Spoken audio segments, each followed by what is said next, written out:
चलिए एक कहानी सुनते हैं। एक लड़का था रोहित। अब रोहित को बाकी बच्चों की तरह खेलने में उतना मजा नहीं आता था जितना कि बड़े बड़े सवालों के बारे में सोचने में। और उसके दिमाग में ना एक सवाल घर कर गया था कि आखिर ये शक्ति, ये पावर होती क्या है, और इस पूरी दुनिया में सबसे शक्तिशाली कौन है। और बस यही एक सवाल कि इस सृष्टि में सबसे शक्तिशाली कौन है, रोहित को एक ऐसी यात्रा पर ले गया जिसकी उसने कल्पना भी नहीं की थी। वो निकल पड़ा सच की खोज में, परम सत्य को जानने के लिए। तो बस एक सुबह रोहित ने फैसला कर लिया कि वो इसका जवाब ढूंढ कर ही रहेगा। वो अपने गांव से निकल पड़ा एक ऐसे सफर पर जो उसे लोहे से लेकर आग, पानी, सूरज और यहां तक कि मृत्यु के रहस्य तक ले जाने वाला था। रोहित की ये खोज उसे सीधा प्रकृति की महान शक्तियों के सामने ले आई।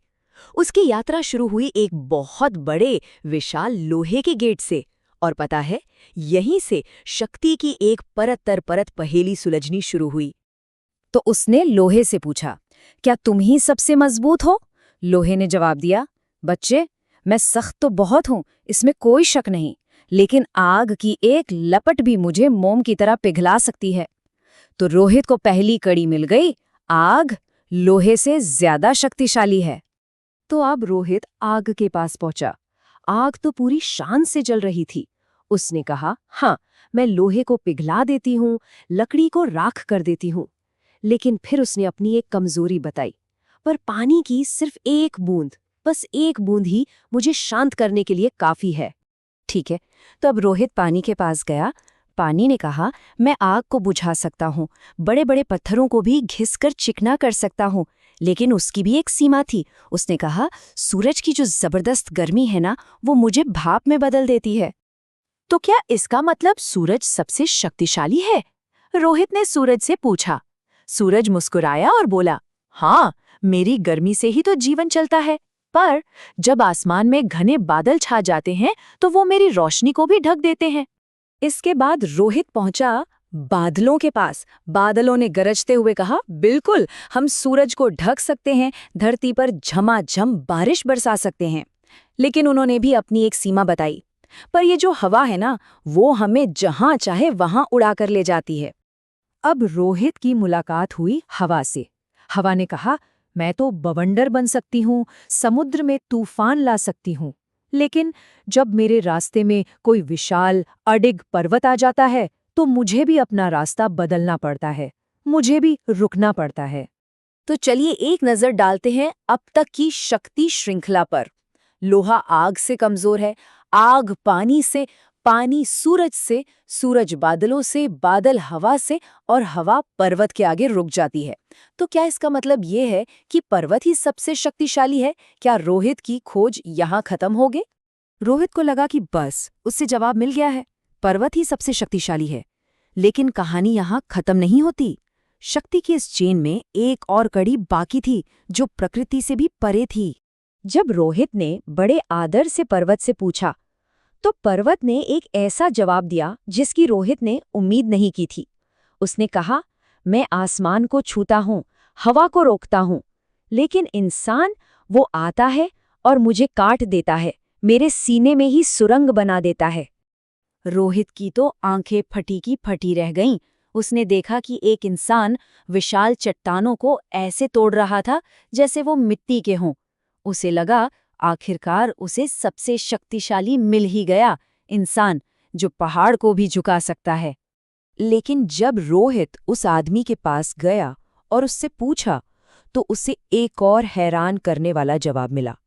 उस आदमी ने हंसते हुए कहा, अरे नहीं बच्चे, इंसान तो मिट्टी का एक पुतला है, एक दिन मृत्यु आती है और उसे भी अपने साथ ले जाती है।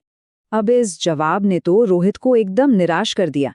शाम ढल चुकी थी और वो एक अंधेरे जंगल से होकर घर लौट रहा था, और तभी उसकी मुलाकात उसी शक्ति से हुई जिसके बारे में उसने अभी अभी सुना था। घने जंगल में चलते चलते अचानक उसे एक आवाज सुनाई दी।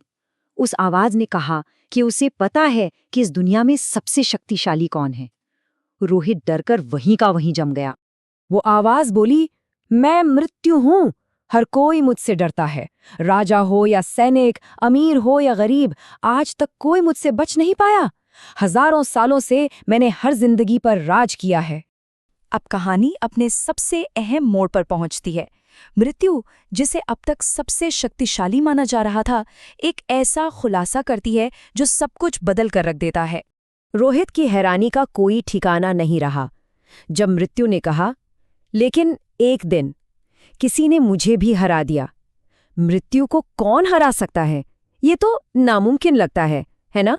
मृत्यु ने उस व्यक्ति के बारे में बताना शुरू किया। एक ऐसा व्यक्ति जिसे कोड़े मारे गए, जिसके सिर पर कांटों का ताज रखा गया और जिसे एक क्रूज पर कीलों से ठोक दिया गया। जब उसकी मौत हुई तो मृत्यु ने 3 दिन तक जश्न मनाया, लेकिन तीसरे दिन जमीन कांप उठी और वो फिर से जीवित हो गया।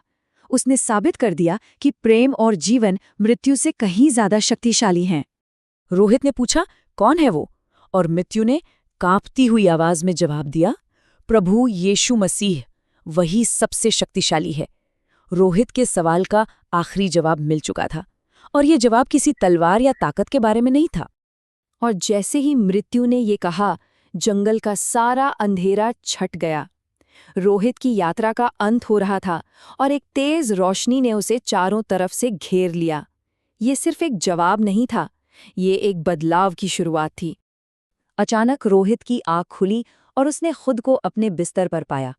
उसे समझ आया कि ये पूरी यात्रा एक दर्शन थी, एक सपना था। तभी एक आवाज ने उससे कहा, तुम पहले उसके राज्य और धर्म की खोज करो।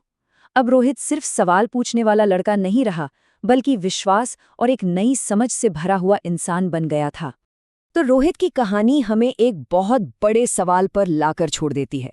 यह हमें सोचने पर मजबूर करती है कि शायद शक्ति का असली मतलब किसी चीज को तोड़ना या जीतना नहीं, बल्कि जीवन देना और मृत्यु पर भी विजय पाना है।